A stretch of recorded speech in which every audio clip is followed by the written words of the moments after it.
Hey, how you doing? This is John, and welcome to John's Long Box. I'm here with Raiden Radio, and we're going to talk about your new project. And I am not going to even attempt to pronounce it. Hmm. Well, that's okay. When you look at the campaign page, I put a phonetic spelling up there just so people who struggle with it can have a better grasp on it. Okay, I'll get it loaded up. So, how do you pronounce it? Or are you waiting for me to So, make a fool of myself? no, it's from ancient Greek philosophy. I've heard it pronounced every possible way. My philosophy professor pronounced it eudaimonia. Okay, okay. And what does it mean? So, eudaimonia is it's a philosophical concept from Aristotle predominantly, and it essentially means um, that which makes life worth enduring the trials that we all go through, right? So I say that, but I'm not trying to sell you like a self-help book, or I'm not going to teach you to I'm not going to help you get your wife back or sell used cars better. It's just a concept that I think, people think about it even if they don't realize they're thinking about it. And so it's a story from World War One, which is probably one of the hardest times in human history. Oh, okay. I kind of imagine it as being a place where eudaimonia might be rather difficult to find. You know what I mean? Because there's so much senseless killing and brutality in World War One that it seemed like an era of history that I thought could use some eudaimonia. So it's why we struggling? Why are we struggling with life, kind of thing. Yeah, it's basically everybody struggles. Nobody is without it, and everybody is looking for that something that makes that struggle worthwhile. So it could be, a relationship with your family. It could be the bottom of a liquor bottle, but it's something that we're all seeking out, even if we don't realize we are. Oh, okay. I the closest I could think of is I remember in college I was as broke could be, and I was going to school, coming home, working in a kindergarten, as an assistant, and then going at night and working in a bar, and then it was just like almost a full year, no days off, just working. Every week counting pennies, and I just kept telling me, this is the struggle through life. It'll get better. This is the struggle. Like it was just Yeah. like the year without joy. Would that be a good definition of eudaimonia? I mean, I wouldn't try to define it for other people. I Yeah. will say that my eudaimonia is what I learned making these books is that my eudaimonia is storytelling. And when somebody, and it's not even the money, when somebody is willing to devote their time and their attention to something I've written and created, that's my eudaimonia. Okay. Okay. Maybe I was thinking it was just like dealing with life because why do we, Hmm. but it's the joy out of the struggle for life or Yeah, I mean, it's like the purpose. okay. Yeah. When you Eudaimonia basically, I mean, it means the good life. oh, okay. Okay. I had a fundamentally misunderstood to what you said about reading. Somebody sent me a message on Twitter the other day. They said your comic, meaning my comic, Heroic Tales. They said I got the feeling of a little kid reading Superman for the first time, and that just Mm, you know right? it, my tiny shrunken heart swole 3 sizes bigger. So I get what you say. I get what you're saying. So Eric Grant is saying that this book looks cool and he's backing it next payday. That's good. And then he also says you smell, which Yeah, perfectly encapsulates the internet. yeah. That's eudaimonia right there. There's the I smell, and that's the struggle. But Eric Grant is going to back, and that Right. makes it worthwhile. Okay, so there's a reason. There's a worthwhile reason of struggling. So is this book is set in World War One? So the first two books take place in World War One. The third book is like it's an anthology of stories that take place throughout time and space. Okay, Um, yeah, so it can take place anywhere basically.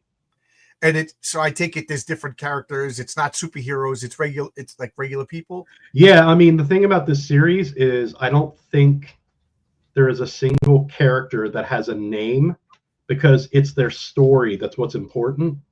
So Okay, there's the woman with the cello, the old man wants a boy, um, the Harlem Hellfighter. Yeah, nobody really has a name. It's really just about their stories and their seeking out eudaimonia. okay. Okay, so this sounds pretty highbrow. This sounds like a, you know, it's not Casper the Friendly Ghost comics. It's not Superman. Like, would you say Yeah. it's like a Vertigo type? Are you familiar with the DC Vertigo line? Yes. You I know, don't think so. I think that the thing about this book is that people pick it up and they read it, and it's either for them or it isn't. So I've had people that I would consider to be perfectly bright individuals that are just like, yeah, I don't get it. I'm like, that's cool. And then I'll have somebody pick it up and tell me something like, I feel like this book was made for me. oh, You know what I mean? So I don't think, I mean, it's war, so I wouldn't, give it to a kindergartner to look at, but um, I think it's such a universal concept that I think the people that open up the book and dive into it, I think most people are going to find something that they can relate to. okay. That sounds good. I'm gonna make this big, and I'm gonna play the trailer. And I always ask, is it cool if I play the trailer? Because I never know. Oh yeah, sure. Okay. So so I'm gonna make it big, and I'm gonna hit this button, and I'm gonna make that.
That little jump scare got me. I thought it was over. Okay, so what do we got here? We got the bundle deal. First question I was going to ask, because I'm sorry, and I always feel bad when I say this. I never heard of this before. So, somebody like me, as much as I'm interested in all this, there's always stuff that I'm finding out. So this is great that you got a So bundle. you think you're on the fringe, my friend? I was born on the fringe. Born You on and I spoke like 2 weeks ago, and you don't remember me. I this feels bad because you do have an avatar. That's one of the reasons. If I could, Fair. Is I ask people not to turn on their avatars, and I could talk face to, because I will remember your face to the day I die. Right. And I'm just going to clear this just to show, like, I don't know if you could tell, but I'm staring at your face right now because, like, Right. Did I say something wrong? Did he like what I say? Is he bored? You know what I mean? And I pay attention to my guests. You know what I mean? So when somebody has an avatar, You check out. It just kills it for me. Well, I usually stream with all this, and I don't want to make him feel self-conscious with my devastating handsomeness. So right, and his unfortunate appearance. yeah, yes, that's a very charitable way of saying that. Yes. So I understand, like, and I also understand, like, what one guy got really mad at me, and and it's really bad because his book was so good. It's one of the best books I read, but, like, because there's a couple of people that I allow to have avatars on because, like, this guy's, every rule is meant to be broken. Do you know what I mean? But I want to see your face when we talk. It's that's why I call these conversations. And even as a kid, I hated talking on the phone. And it's funny because people call me on the phone, and I still don't turn on the video phone. I'll be at your house in 20 minutes, kind of thing. I'll remember your face to the day I die. Yeah. Unfortunate appearance. Yes. But yeah, like we were talking before we went live, I was on your show, and I'm like, I recognize your voice, but I didn't know that we talked because you had an avatar on. So that's the secret to me asking people to turn off your avatars. Yes, I know RJ from the fourth. RJ from the Fourth Age and I, we do a back and forth for years, but I would not be here if not from RJ from the Fourth Age. So he gets. Is that Critical Blast or no? Different No, RJ. it's RJ from Critical Blast. RJ from the Fourth Age is RJ from the Fourth Age. Got it. We do comic book team up Wednesday nights, like on his channel, then my channel, and he has an avatar. And the funny thing is, I don't know what he looks like. Well, I still haven't forgiven RJ from Critical Blast because I was on a stream with him, and I've seen him stream before, and everything looks completely normal. And then he has me on, and it looks like he had just been kidnapped by Jigsaw and was chained to a pipe in a basement. Like, RJ, I want to call help for you. What the hell's the matter with you? I know he's been on my channel. He's a great guy. If anybody doesn't know what we're talking about, both RJs are great guys. RJ from the Fourth Age and RJ from Critical Blast. Critical Blast, like if my campaigns aren't big enough to need somebody else to fulfill them for me, but if you have a campaign that you need, the printer sends it all to him, he boxes it up. It's done in a week. No mistakes, nothing. You know what I mean? He is excellent that way. I'm small enough that I can still do my own campaigns, but he streams from his basement. So sometimes he has a curtain with a backdrop, and I guess that curtain wasn't there, so it's like a dungeon. No, I think he was on the road. Oh, okay. Yeah, I think I heard a hostage in the background somewhere. You never know. You never know what people are really like. Yeah. Well, I got to see their face. Yeah, that's why I got to see the face. I got to make it. I got to make a snap judgment. So you were saying that, this is your third book and your fifth campaign. This is the third book in Eudaimonia. I have another ongoing series. It's a murder mystery in old New York, but that one gets put out by an actual publisher. So I'm going to do a campaign, but it's just going to be for like autographs if people want an autograph book. What's the name of that book? That sounds good. Noirlum. So it's a portmanteau. I like making up words and making things really hard on people to know the name of. Why make things easy? In fact, I think Eric July actually took that from me. But it's a portmanteau of noir and Harlem. Right. Why make things easier on a customer, right? Yeah, exactly. I get you. I just dump out a bag of Scrabble letters and just whatever is there. Yeah, there you go. Throw in a vowel, blank one. Yeah. Why not? Blank ones just become apostrophes. Make it as difficult as possible. So, are you the writer artist? Are you just a writer? Do you hire people? I hire people. I'm the writer. Yeah. But I like to say producer because it makes me sound fancy. Right. Yeah. Producer. Why not? Give. We're not making any money, so we might as well have good titles. Isn't that the way? Plus I can take myself to the casting couch. Oh, good idea. I was thinking of doing that, but I'm too much of a nice guy to take advantage of myself. I do. Like Groucho Marx, I don't want to join any club that would have me as a member. Kind of thing. That's the way I feel about that. So I feel that. Yeah, this guy I would take to the casting couch. Oh, sure. Brian Christou, author of Six Gun Gorilla, which is absolutely amazing. I really like it. He gave me a trade paperback, and I put it off, because I didn't want to read it because I'm prejudiced against gorillas. I always think it's a cheap stunt to put a gorilla in a comic book. You know what I mean? So, and then I finally read it, and it was so good. Hey, wait, does that mean would the inverse of that be something like Pistol Shrimp? Yeah, I didn't read that can't be cheap. Oh, I see Pistol Shrimp all the time. I did. Is it good? Oh, I don't know. Oh, okay. I don't even know how to read. I'm just Well, I was going to make a joke, but then people can take it out of context. And I was going to say something about AI and everything, and then it's going to be clipped, and then it's going to harm your sales. Hey, how you doing? Is a really incredible book, well worth investigating. There's nothing out there like it. Well, if Brian Christou says it, then I agree. Well, this kind of take this in the spirit that I've offered. This kind of pretentious stuff is right up my alley. You know what I mean? Like, you use an old Greek philosophy words, an anthology.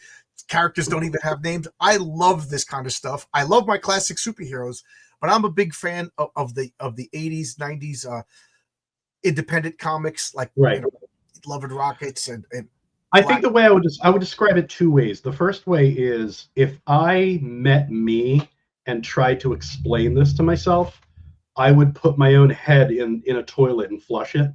Okay. The other way I would put it is, it's kind of like, there are bands that are trying to fill arenas, and there are bands that just want to become like the local favorite, or you know what I mean? Like, or almost like I'm trying to make like an intentional cult classic. Yeah, like the Residents. You're not Pearl Jam. You're the Residents. Yeah, exactly. Okay. This art I really like. This looks really good. Yep, this is a Rod Looper. It's kind of a Stephen King-esque story. It's about a gentleman that has. So I know it's hard to talk about these stories without spoiling them, but yeah, I wanted to put this. I just spoil everything because I have no willpower whatsoever. I wanted to put this story on the page, on the campaign page, so that people can know if this is a book for them or not. You know what I mean? If I just show off a bunch of interiors and it's still too weird and people don't want to don't understand it, I wanted to put a story on here to be able to just say, this is what this book is about. If you read this story and it meant something to you, this book might be for you. And if not, that's okay. No hard feelings. I appreciate you just taking the time to check out my writing and see if it's for you. Yeah, I really like this. I really did. Excuse me. I don't know if you're aware, but Fabrizio Aiello and myself, once in a while, we'll do a show called Post-Tentious, when you're so far gone, you're not even pretentious anymore. You're just and and we just talk about the weirdest comics that nobody besides us read or whatever. So I do like little weird esoteric comics. I'm not trying to hurt anybody's feelings, but Jupiter, I put in that category. Oh, Jupiter is outstanding. Yeah, I love that comic. So would it be fair? I'm so excited. I read Jupiter, and then I wrote a one-page story just so Jason could have a story in Eudaimonia. Oh, okay. So he's going to do a one-page story for me, and I'm really excited about it. It's funny because if I can make it to about issue 4 of my comic Heroic Tales, I asked Jason if he would do a variant cover because I love that like pseudo Kirby that he does, and it would just exactly. So he gave me the rates, he told me everything, and I was just like, great, I'll see you in a year. Yeah. But by then he'll probably be too big and can't afford me. Yeah, I need more Jupiter, and contrary to popular belief, it does not make you stupider. Yeah. And I mean, who doesn't want to read 10 different advertisements for hand pies? Right. Yeah, absolutely. I want to. And why can't I think of this? He's also really good for because I'm technologically a moron. So Jason is really good. He does my pre-press for me. Oh, there you go. That's good. Yeah, Jason's a good guy. More self promotion. Jason Perberg, formerly known as Narwhal. Once in a while, we'll do a show where we just talk about, like, we'll pick a comic and talk about. We did Mr. X, and now we're gonna do Strange Haven, I think it's called. That's the next one. But the problem is getting three people together at the same time. Right. Somebody disagrees with you. He says you're not a technological moron. You're just a moron. So that's fair. Yeah, that's fair. I mean, Eric is tough but fair. Yeah, I'm pretty dumb myself. I pretty much caused a kerfluffle this past week or two. Oh, really? I hadn't heard. Yeah. Don't worry about it. It's no big deal. Oh, okay. But I do dig this art. It's really cool. Like I'm looking at this artwork, and I've been on a channel with you. I'm stumbling my words. I've been on a channel with you, but but this is really the first time I'm meeting you because I'm seeing your face. I already explained that.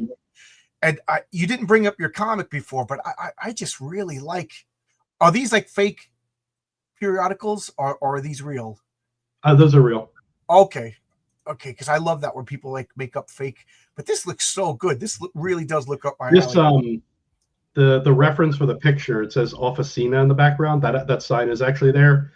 I'm a Philly boy, so okay. I know the story is called Broad Street Reflections, and I know everywhere has a Broad Street, but this is very specifically Broad Street in Philadelphia. There's a hotel there called the Lowe's Hotel. Okay, yeah, I'm digging this. So I'm I'm a sucker. I'm an easy touch. I usually back everybody who comes on my channel.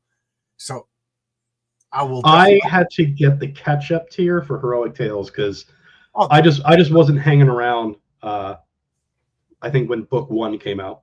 oh, So I will let you know. I also do reviews every now and again. yeah, you and Aldous, I'm terrified of you. Aldous, he sent me a message. Hey, John, I'm going to be reviewing Heroic Tales next.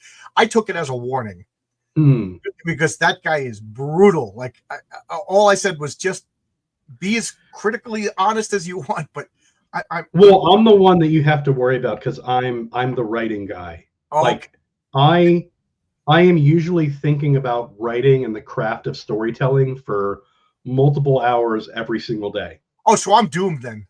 It was nice knowing Possibly. you. I'm doomed. No, I mean, to be honest, like, and it's more like personal taste, but like we're going to review Vatican City, the 3rd issue, later on tonight, and like 99 times out of 100, if I'm being critical of something, first off, let me back up for a moment.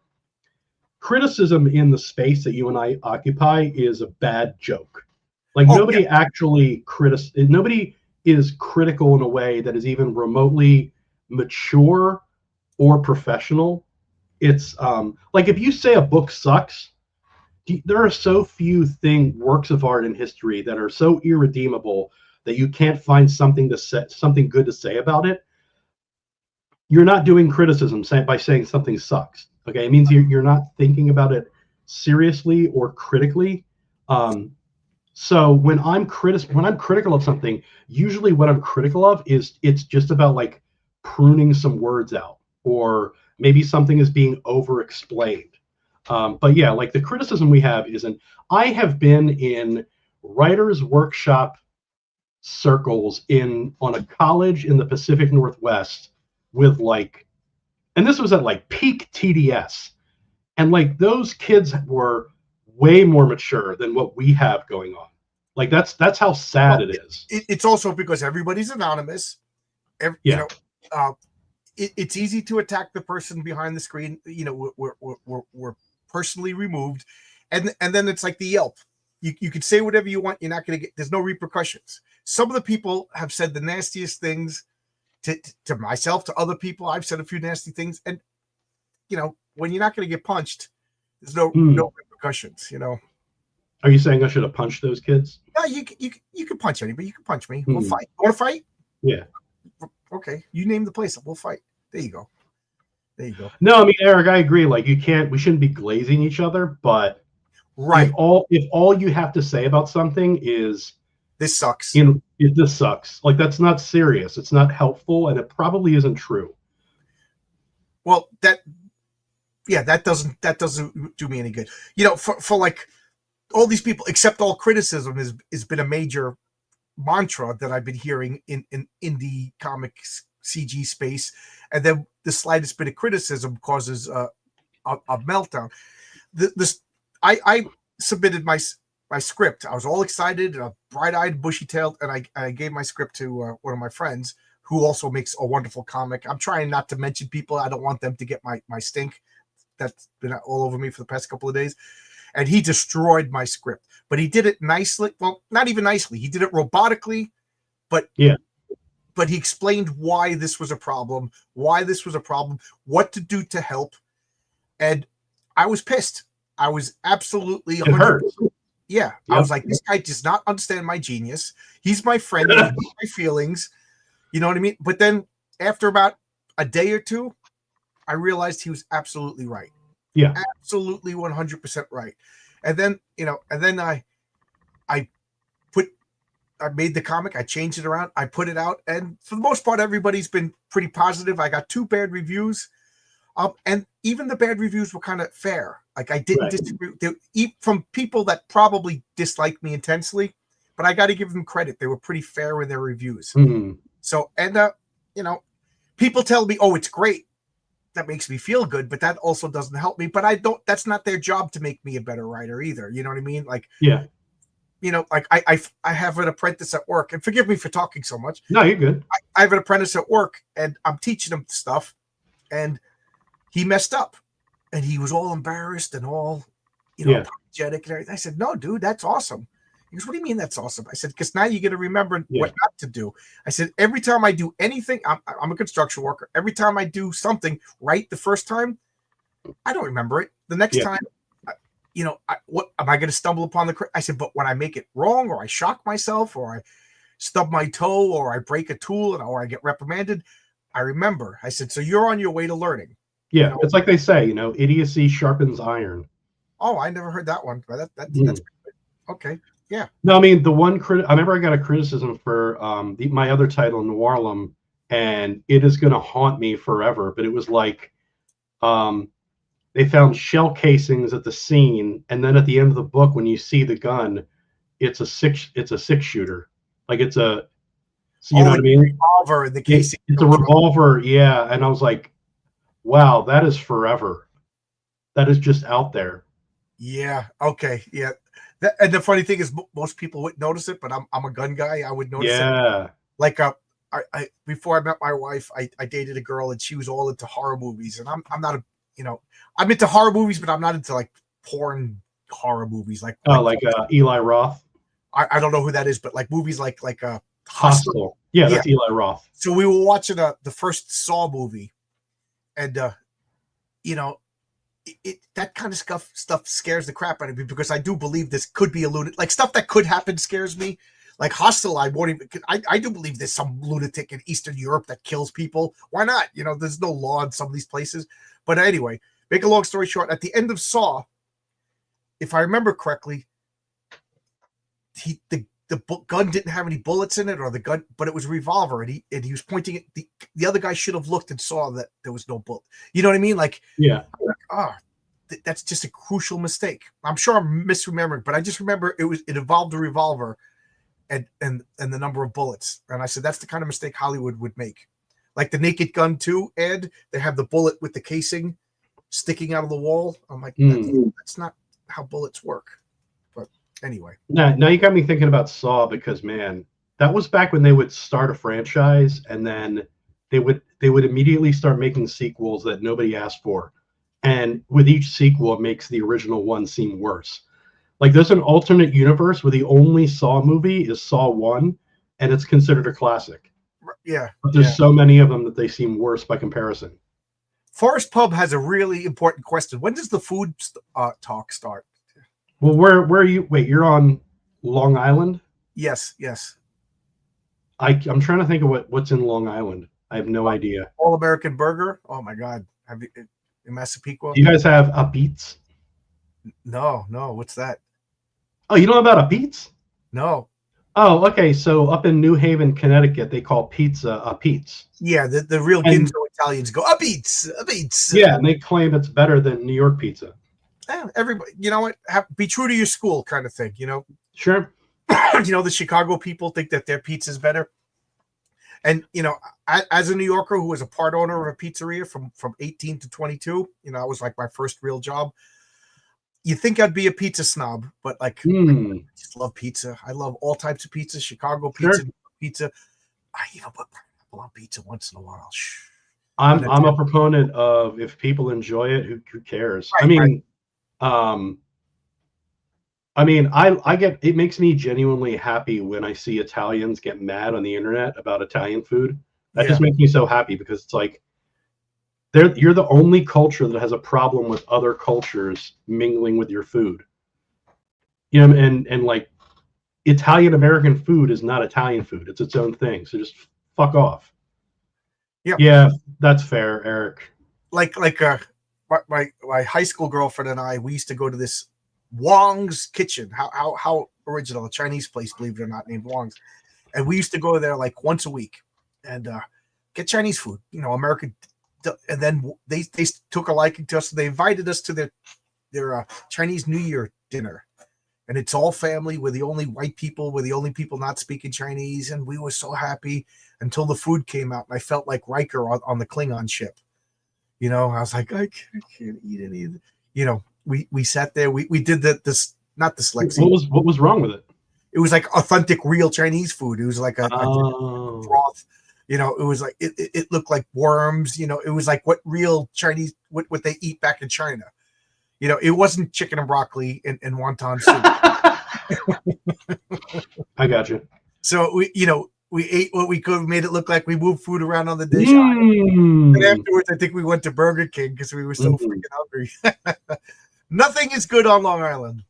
Wow. And Eric, damn me with this. What are you talking about? They have the best iced tea.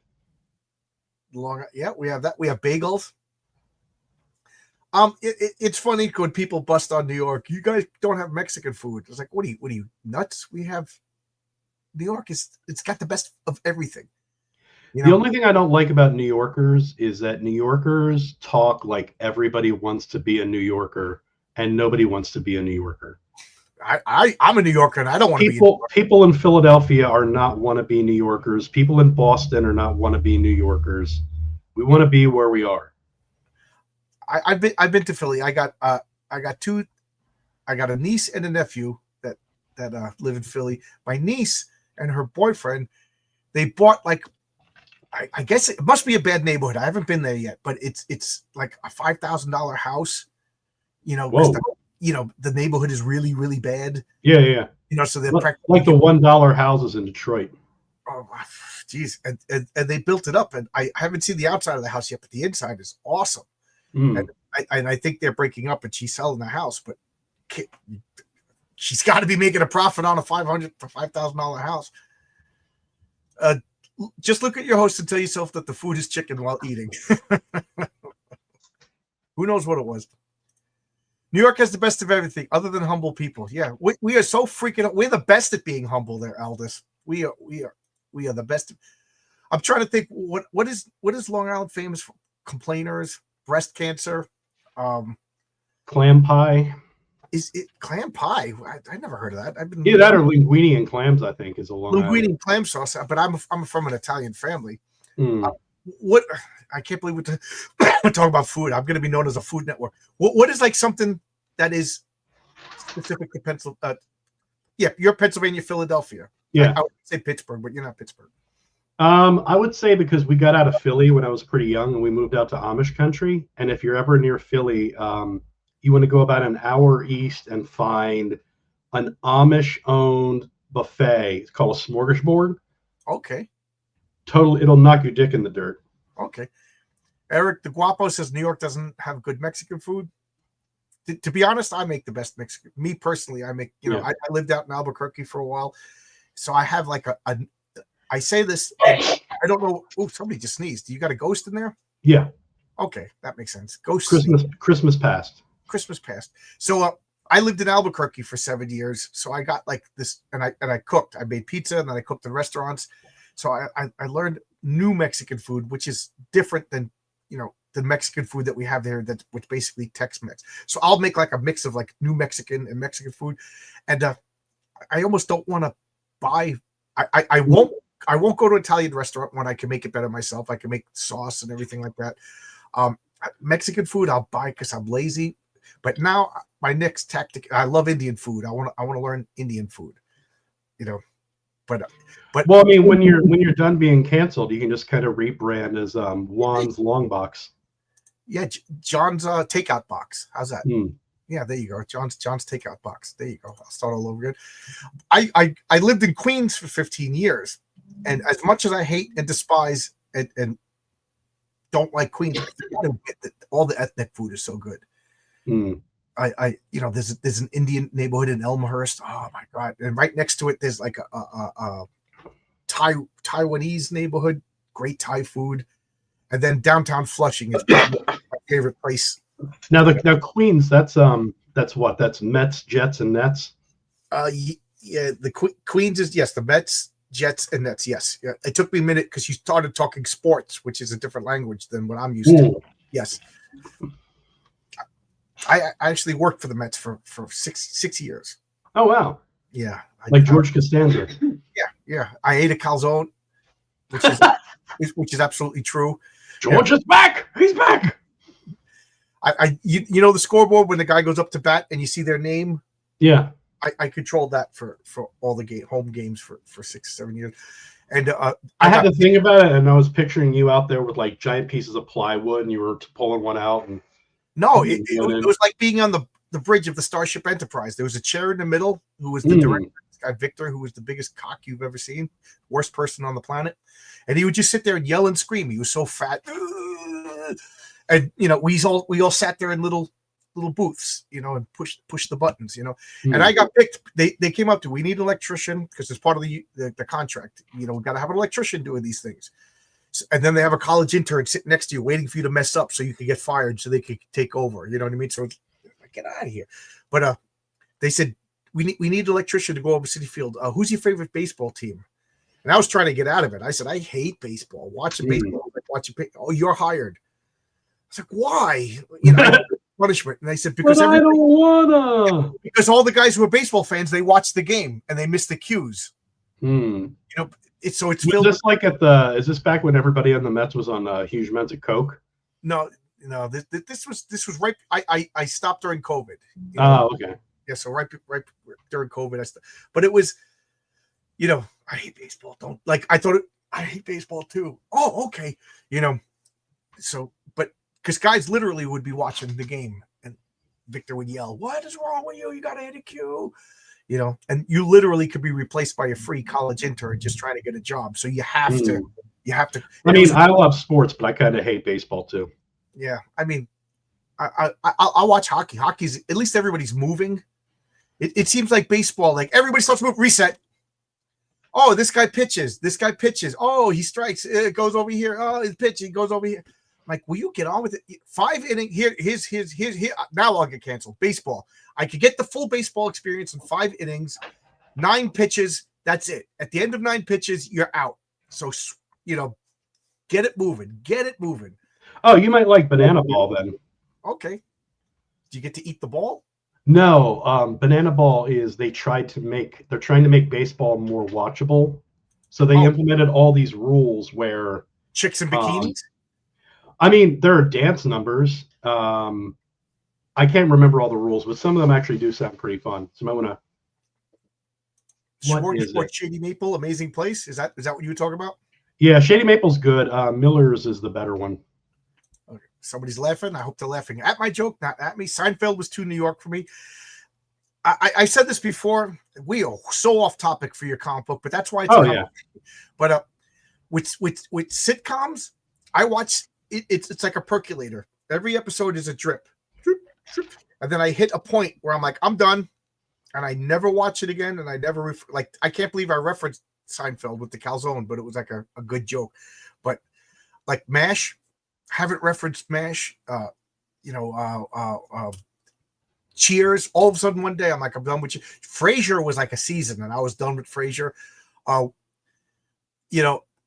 Hey, Frog Tony, how you going? Good. Glad that your lack of talent is able to find a way to somehow make money. It's either that or because an OnlyFans with your face wouldn't work. So I'm glad that my talent made you money. Good job. I'm proud of myself. I love soccer, but I tried. But anyway, back to the only sitcom I found that I have an infinite amount of room for is The Odd Couple. It's The Odd Couple forever and ever and ever. As Logic says, as a lifelong New York Yankees fan, people who were never good at sports and grow up hating sports. I cannot disagree with that. My brother was a phenom at lacrosse. Like it's like Harry Potter. Like when I went to my high school, I got kicked out of 2 high schools, believe it or not. And when I went to my 3rd high school, I see my brother's trophy, kind of like, lacrosse, and sounds like a villain origin story. Yeah. And the coach is like, oh, that's your brother. He's so good. I'm like waving the stick around like it's a magic wand. They're like, this guy's, so comic books was the only. Is lacrosse, is that the one with the giant candy cane? No, that's field hockey.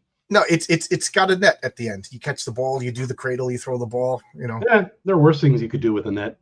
Yeah, I mean, it's actually pretty fun to watch, but you need talent to play lacrosse. Like you could fake a lot of sports, but not lacrosse. New York isn't for anyone, but I'm New York through and through. I keep forgetting you're a New Yorker. That's good for you, Georgiana Floyd. I'm glad you had your Juneteenth was yesterday. Remember, change your smoke alarm batteries on every Juneteenth and leave out some grape soda for George Floyd. I'm trying to start a new tradition for Juneteenth. Soccer. I just don't get it. Here's hoping dental work upon you. Here's hoping dental work upon. Odd. That's odd. Since you brought it up, my wife thinks I'm crazy for many reasons. One of which is I enjoy going to the dentist. Yeah, that is pretty weird. Yeah, it is pretty weird, huh? My older brother, the one who's good at lacrosse, and myself are the only two people on the planet that are like, yeah, we're going to the dentist.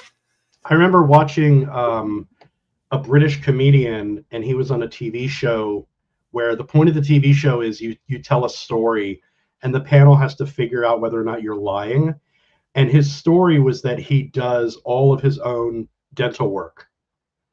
And then it went into this whole like interrogation of like, how could you possibly do your own dental work? And he was like going into all these, he was spinning all these details about how his son has a gamer chair and he puts the gamer chair on top of the kitchen counter and he gets really close to the light in his dining room. And he has all these tools and like, it's like a leather maker's drill to drill his own teeth. And at the end of it, it was all true. Oh, like, wow. Yeah, that was the crazy part. It's like, yeah, no, I actually do my own dental work. Did you see the movie Master and Commander on the Far Side of the Sea? Oh my God, isn't that like 7 hours long? Yeah. I like that movie. You know, that was like, you know how they have chick flicks? That's like the definitive. That and Rudy are like the definitive guy. Hang on, wait, did you say Rudy? Yeah, Rudy. Rudy is an asshole.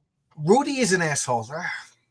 First off, he lined up offsides, and number two, the moment anything went wrong for him, he just cried and gave up until everybody else was like, "Oh, it's okay, Rudy. We'll get you in the game." Now I gotta watch it again. As an adult. I haven't seen it since a kid. He's like 20 years old. He's like, "I want to play for Notre Dame." Like, get back on the line in the factory, Rudy. Right? Yeah. I want to be a Playboy photographer too. But this thing, you got the hell out of here. Get out of here, Rudy. Go throw a ring in a mountain. Yeah. Yeah. Wait. Oh yeah, I get that. But Master and Commander, did you see the scene where the doctor does surgery on himself and pulls out the little piece of fabric? God, no. That sounds like he accidentally, they go to an island, they're hunting, and one of the guys goes like this, and the doctor steps in the way, and they shoot him in the gut. Not a non-fatal gut shot kind of thing. And they treat him, they take the bullet out, like he's telling people how to do it, and then he has an infection, but nobody's skilled enough because the bullet is fired by cloth, and there's a piece of cloth and he removes it. I remember a friend of mine that we got like a hot, almost violent fight about whether that was realistic or not, and I'm like, I can't say whether it's I bought it. It was a dramatic moment. I enjoyed it for what it was. It was a movie. I said, I'm sure there's somebody in the history of the world who did surgery on himself, but why am I talking? What even? You talk about dental work. So I don't know. Anybody? I didn't. Yeah. All I remember is Gettysburg. Oh dear God, please stop cutting. I can't stand the South. The hick accent, last act of sophistication. The whole. Hang on, I have a question here because I've been living in the deep South for about 3 years now. Do I have a Southern accent? No, not at all. Thank God. That really had me like worried and self-conscious for a moment because you don't know, right? You don't know you have an accent. Right. It's funny because when I lived in Albuquerque, I got off the train, and then I had to hitchhike to school. I had $40 in my pocket. I had like a duffel bag, and somebody was walking behind me playing the Hulk music from the 70s. Mm. I mean, I was just the wandering guy, and the music. And the first person I said something, I asked him for directions to the school, and he goes, "New Yorker?" I'm like, all I said was hello, and he goes, "Yeah, oh yeah, you can tell you're a New Yorker." And now my wife, who is from Manitoba, Canada, she went back to visit her friends last year, and they were like, "You sound like a New Yorker," and I'm like, But it's funny because when she first came here, she used to go, "Eh, eh," and every time she did it, everybody in my family laughed. She's doing it again. She's talking Canadian. That's I just find it really funny to just fall into a random poor impression of Jordan Peterson. You know what I mean? It's like, so the thing is, is that it's bloody terrifying, eh? That never doesn't make me smile. Yeah, there's more than one Southern accent. I have to agree. Like Florida is not the South. Florida is Florida. Florida is an exception. South is a lot less. I like the South, or don't lump me in. I didn't say anything bad about the South. I'm tired of New York. I think I like Suffolk County, which is where I live. The people here seem to be pretty normal. Nassau is getting weird, but Queens is gone. Nothing displayed that more than during COVID, when everybody turned into Nazis and policing everybody's behavior and acted weird and electing the craziest. I don't even know if there's actually electing them. I just think New York has such a corrupt machine that it doesn't matter who you're voting for. Well, I didn't realize how much I enjoyed. I grew up like I'm a city guy through and through. Like my Philadelphia identity, I love being in a city. But when I moved into like the rural South, I realized how much I love quiet. You know what I mean? Especially because we moved from like the Pacific Northwest, and like we live like just out there, like an hour south of Portland and Eugene, and then we lived in Spokane, which is the capital of Washington. And when we got here, and I just kind of stepped out of my back porch, and I was like, it's quiet here. I don't have a junkie asking me for a smoke. Yeah. I lived in Albuquerque for 7 years, like I said, and then when I came back, my friend said my accent was weird. You don't realize how things change. And I'll never forget what I was college. I was broke. I took the Greyhound into I think Grand Central Station, and then Grand Central Station, Penn Station to Nassau County, and then I literally walked from the train station home. But when I got outside, I made a phone call. This was back then. You had to put money. So I asked the drugstore guy, can I get 4 quarters? I'm coming from New Mexico. I want to make a phone call. I want to see if there's anybody at my house to pick me up. Because I didn't know what's that? 4 quarters? Yeah, 4 quarters. And the guy's like, you got to buy something first. I'm like, I just want to make a phone call. I just traveled 2,000 miles. And he's like, I told you. I'm like, and I'm like, oh, I'm back in New York. Haven't had a fight in 7 years. I'm in New York for 2 freaking hours, and I'm already ready to fight with some guy in a drugstore a block and a half, away from my house. I was like, all right, yeah. I loved living in Albuquerque. I loved living in Albuquerque too. The problem is I was broke, so I didn't get to enjoy the real. I lived in like the student ghetto, they called it, which was fun in its own way because everybody was broke, so we all just like entertained each other. Like back then. I could be wrong, but I think New Mexico has like 2 major universities, New Mexico and New Mexico State. Yeah, and I think Mexico I went to. Yeah, I think last year the basketball teams played each other, and I think the member of the New Mexico State team killed somebody. Oh, there you go. Yeah, and then the coaches helped him hide the gun and tried to cover it up for him. He must have been the star player, right? Yeah, being the best basketball player in New Mexico, how much is that really worth? It's worth free tuition to a $5,000 a year college, which is one of the reasons why I picked UNM. That's funny. I enjoyed New Mexico. Like I said, like we all lived in student ghetto. Nobody went to University of Mexico because they were rich, or you know what I mean. We all just went because it was affordable. So you went on a date back then. The girl knew you were broke. She was broke. You know what I mean? Like, so yeah. It was nice. There was the Lobo. It was $5 for a ticket and a popcorn and a soda. So for $10, it was a full on date. You know what I mean? Sure. Oh, you want to go out? Where are we going to Lobo? Okay, and then you end up in the Frontier Diner. And hey, wait, isn't their basketball arena called the Pit? Yes, it is. Yes. Still got it. Randomly useless or facts. Zach, because right now, what is it? Tuesday is election day for the mayor, and I'm like, I'm not voting for Cuomo. That guy's got a bigger body count than Jeffrey Dahmer.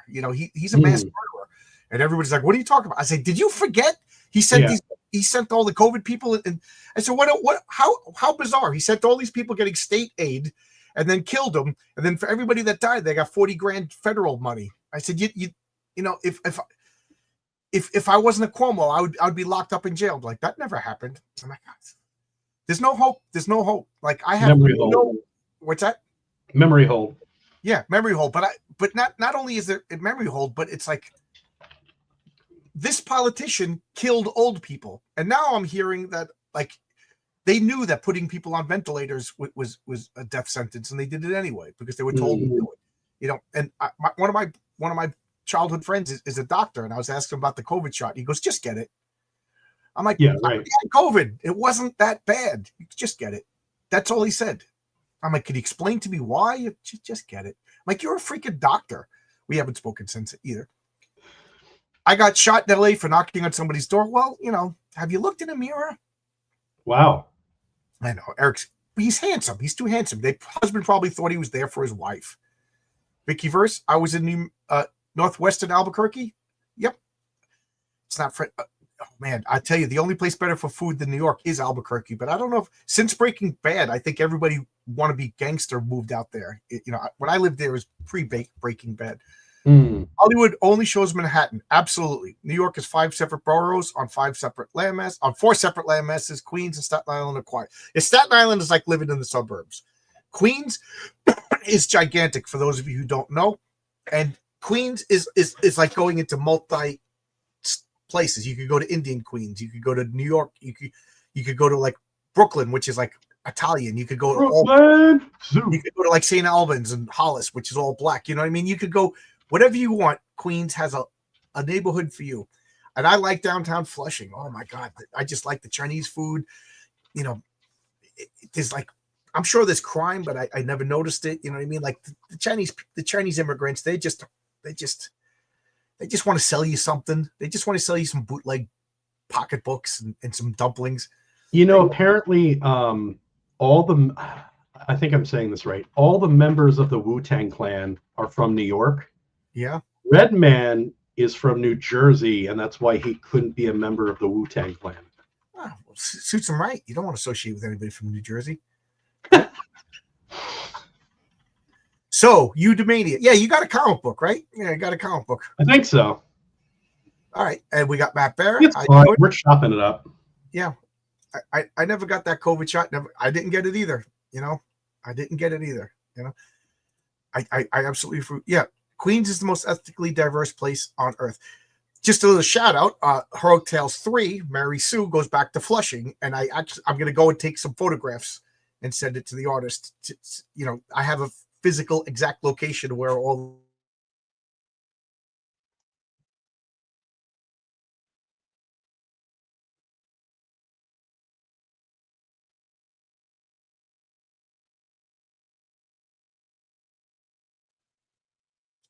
I don't know if I just roboted out. I was wondering if it was Mirio. This is like a weekly occurrence. I don't know, but apparently there's a storm. You know, it was like 95 degrees out today. It was really hot. But as I was saying, I forgot what I said. Apparently, wasn't talking. Apparently, I'm babbling. So who cares? What was I saying? Yeah, I lost it too. Yeah, it's not important. It's just nonsense. Just absolute nonsense. Somebody said the triads aren't that. I never saw the triads, and the triads kept the place. Just like, you know, the end of the mafia in the city was like all the crime went up. What am I talking about? Flushing's where I first saw the Korean shops that had deep fried dogs and monkeys hanging in the windows. Yeah, Koreans eat dogs. I never saw that. Yeah, well, I never saw that.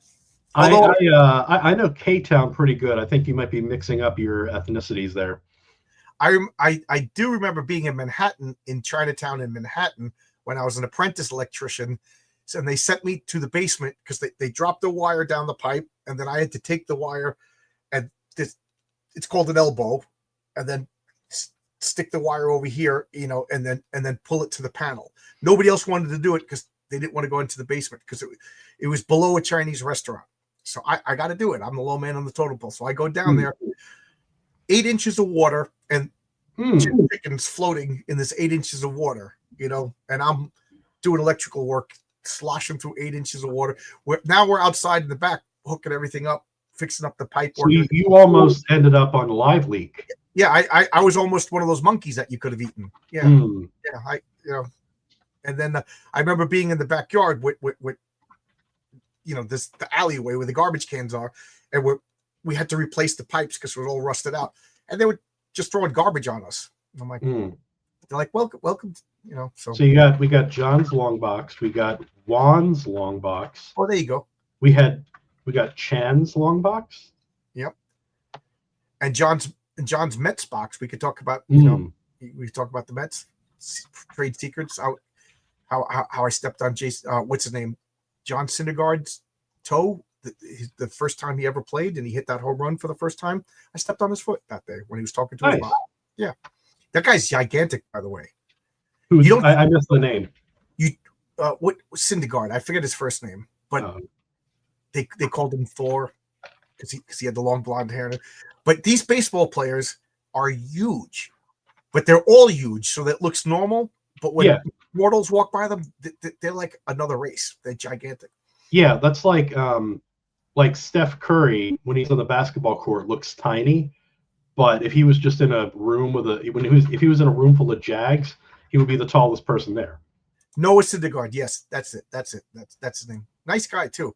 He showed up and got off the train. I'll never forget. The F train shows up. He gets off and walks in, and he had a bag, and me and a couple of guys were fixing an alarm system on a door. And he goes, "Hey, how you doing? Where's the office?" And we're like, "Which office? You know, this is City Field. There's a million offices. You know, I didn't talk to him. My partner. Was he looking for the assistant, the traveling? No, he was showing up. He was showing up for his first day at work. You know, we didn't know he was a ball player. You know what I mean? We thinking he's a plumber. You know, a tradesman guy. You know, there's a million offices. It's like, no, I'm on the team. Oh, okay. So we had to go show. You know, nice guy. You know, a couple of weeks later. Is it true what John Rocker said about the subway to the stadium? Have you seen what I've been posting on Twitter? Pictures of it's worse. It's absolutely worse. Just today, you know, I'm somebody sent me a link. I'm watching a video. I'm on the subway, and I have my headphones on, and I'm looking up because I have a habit of missing my stop because I'm in the daydream or something like that. So I'm looking up at every stop. Okay, we're at 42nd Street. One more stop, and I look up and I notice commotion over here. So I turn around. These two guys are screaming at each other, you know. So I turned the music off, but I kept the headphones on to pretend I wasn't. But you gotta notice these two guys are screaming. Apparently, one guy wanted to sit down, and the other guy didn't want to close his legs. You know what I mean? So they're yelling and screaming. Two older guys too, with gray hair. I'm like, this is New York every day. Sucks here. Do not come here.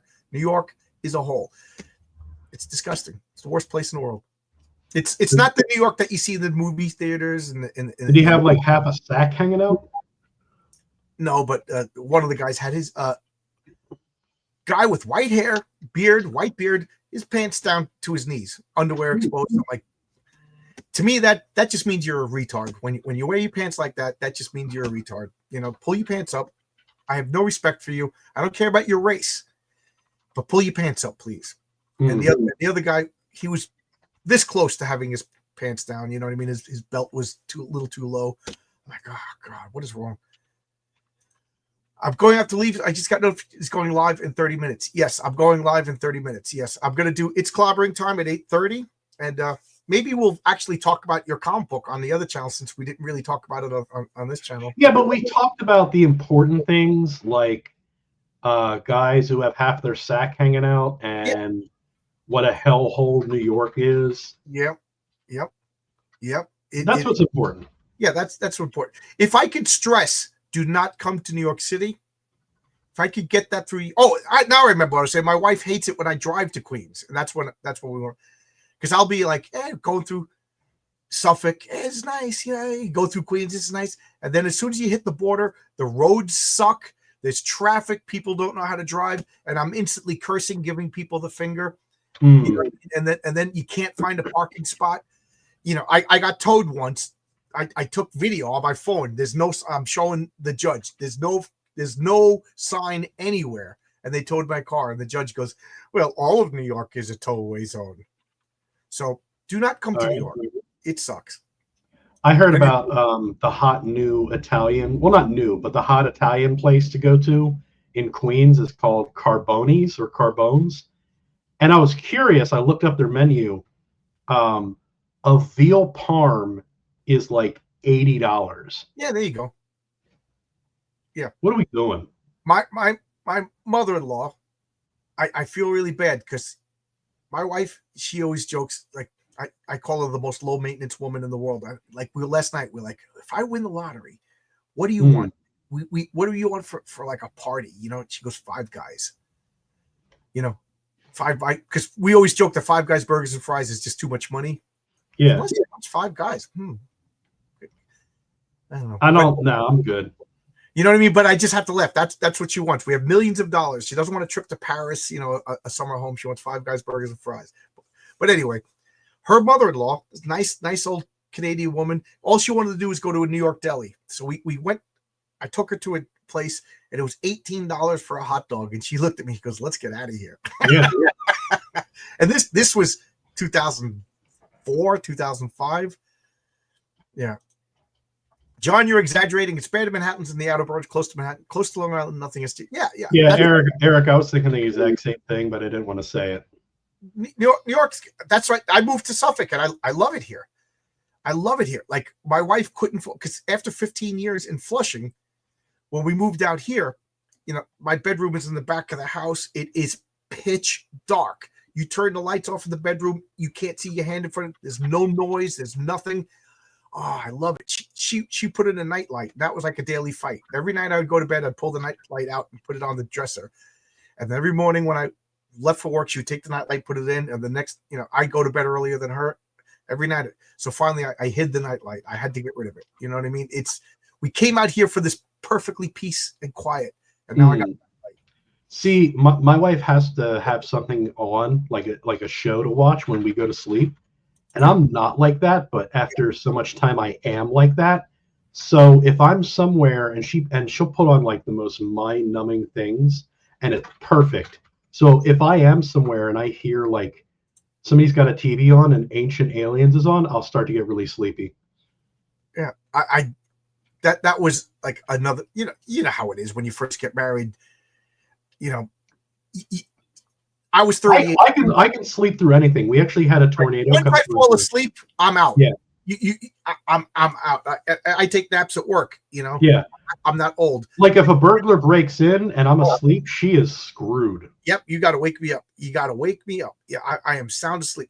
Yeah. He's gonna have to pistol whip me if she wants help. So I got married when I was 38. She was 35. So we were adults that were used to living by ourselves, and now we got to. We fought. Oh my God, did we fight? We fought like.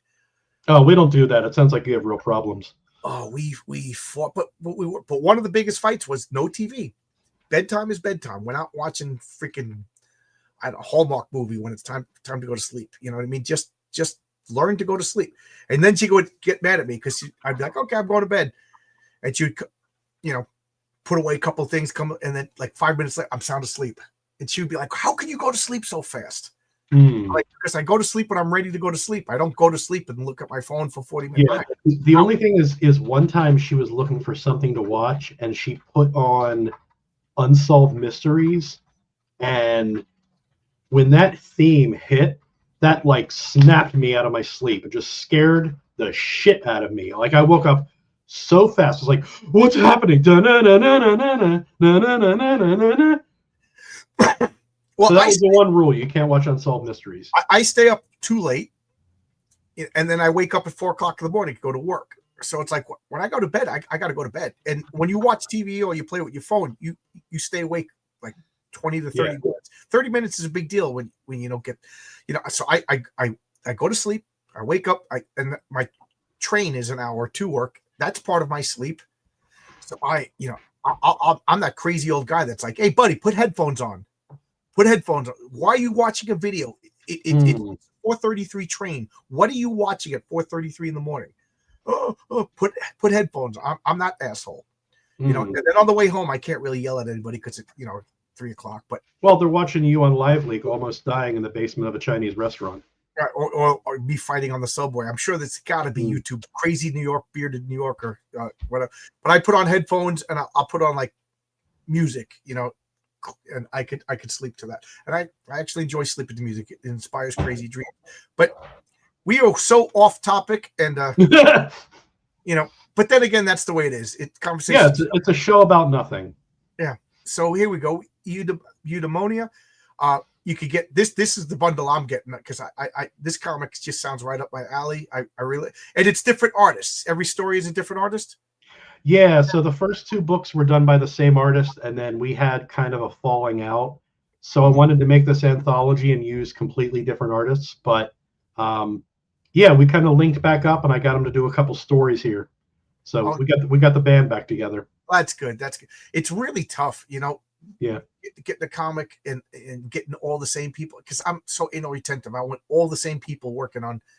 Yeah, because it's like if it's too good, somebody else is going to pay him more. I live in fear of that. Somebody's going to snatch Renzo away from me, So please, guys, back my book so I can give Renzo a nice bonus. Legend has it. A comic is beads. Yeah, once in a while we talk about comic books. We talk about comic books. So I got to get going because I got to prepare for comic book. It's clobbering time. The topic is going to be the best fictional weapon in all of fiction. You're allowed, it's an open invite. Anybody wants to come in and talk nonsense. That's what it's all about. But are you a long-term childhood comic book fan? Oh, let me see here. Yeah, but we were broke, so I read most of my comics at the library, which meant that it was very intermittent, and so I would just read whatever. But then when I went to college, I discovered that there's actually comic studies. And so when I was in college studying literature, I was taking comic studies and kind of got caught up, with like the main canon. But like, yeah, basically I've been taking Aldis's course. He's my professor, whether he wants to be or not. And he's been kind of bringing me up to speed with a lot of, especially the older stuff that I missed, because the canon, the literary canon of comic books really jumps around a lot. So yeah, and like I said, I've been reading comics obviously most of my life. I learned to read on comics, but there's still like every once in a while I'm like, I don't know. Like, does the general public know that Spider-Man got his powers by being bitten by a spider? And things like that. Because now that I'm trying to make my own comics, I'm like trying to come up with like logical stories based on questions that I have with Marvel comics. Right. Nothing to do with your comic. Anything. Close this out. Tell us. Eric Grant wants to know about eudaimonia. So tell him about it. If you like things like history, if you like things about like war and music, and more than anything, go to this page and read this story. And if it's up your street, if it moves you, it's just a story of a man grappling with the throes of dementia. So if you like, that's right.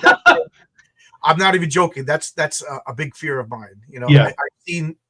I could go on and on and on about friends whose parents had dementia, and we all have the same lurking fear of dementia.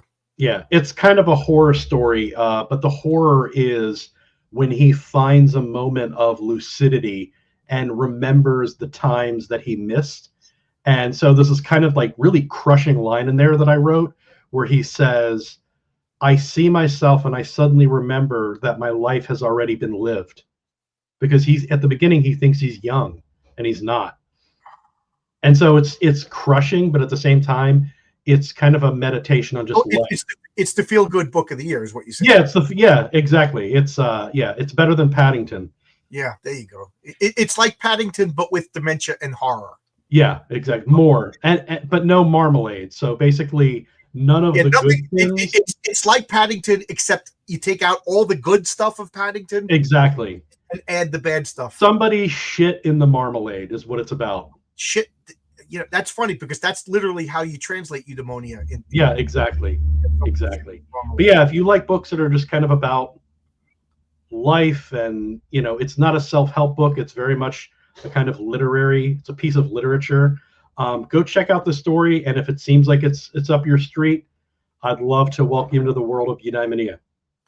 I will say this: I'm never watching The Notebook because to me that sounds like a horror movie. Oh God, the ending of that movie killed me. It slayed me. I thought I was just watching like some rom-com, and then out of nowhere, I'm like watching the most depressing thing I've ever seen in my life. Yeah, I mean, if so go back, eudaimonia. Yeah, back. Yeah, there you go. Somebody shit in the marmalade, and back. There you go. How's that for sale? Yeah, somebody clip that. Yeah, kind of can I be on issue 4? What do you mean? Like a blurb on the back, John's Longbar.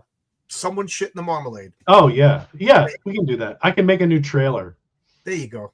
It's like Paddington, except take out all of the good stuff, add the bad stuff, and then shit in the marmalade. Yeah. There you go. I'm down for that. That's your new nickname is John's somebody shit in the marmalade box. There you go. I actually Memento sounds pretty scary too. I gotta say, the Doctor Who villains, the silence that you don't remember them when you don't look at them. That was terrifying. That was absolutely terrifying. But anyway, I'm gonna get going. We're dangerously close to having a long dialogue about Doctor Who. Oh, come back. We'll talk about Doctor Who. Okay. I'll talk about Doctor Who. That yeah. Thank you for actually talking. I like to talk about comic books. This present week has been a bizarre week. Yeah. Make sure you watch Clobber in Time and then come watch The Gutter later when we're talking about. I always do. I was just telling that person. Sorry. Yeah. Watch It's Clobbering Time and then come to The Gutter. They talk about comics. Yeah. And then I you throw out the link and then I stay and talk to you guys about stupid stuff and distract your planning for the month. No, you're fine. Yep. The Weeping Angels were awesome. Yeah, I can only imagine what some of my nicknames are. And they're very clever. Like B.A. Turner. Guess what? B.A. Turner wrote a book about gargoyles. He's an author. And he said John's Dong Box. Oh. Which is really clever because he took the L and he turned it into a D. That's good. That's an erotic book though, right? He wrote erotic. Raiden, everything about me is erotic. No. I mean B.A.'s book. I think it's his erotic gargoyle fiction. It is? I think so. I think he very much wants to have intercourse with a statue. Oh. I'm pretty sure. I could be wrong. That is kind of funny because chapter 13 is called Somebody Shit in the Marmalade. Yeah, exactly. Oh, okay. The Silents were a great idea. Yes, they were. Doctor Who was good. The Weeping Angels were originally good. Don't get me on Doctor Who. I'll talk for now. But I'll come back and we'll just talk about Doctor Who. Yeah, come back whenever you want, man. This was fun. Now that I recognize your face, I'll recognize you forever. I enjoy your like dry, sardonic wit. It's kind of funny. I enjoyed this conversation a lot. Thank you, especially after a week of me just lost my mind, just getting shit on. Yeah, serenity now. Okay, all right. See you, everybody. Back you don't. I'm gonna back it right now before I forget. Bye bye. Take it easy.